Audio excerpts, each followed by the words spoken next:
Ассалаумағалейкум. Достар, мынау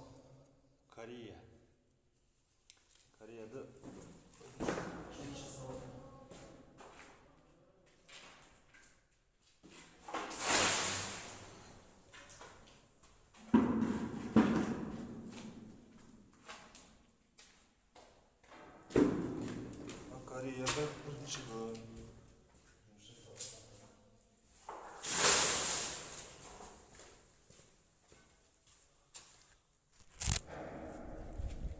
Көріп тұрғандағындай осының ішінде жүрмін.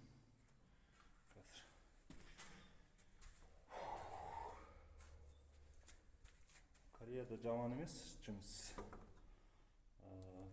Қалай болады? Күніне 70 мың теңгемен шаққанда.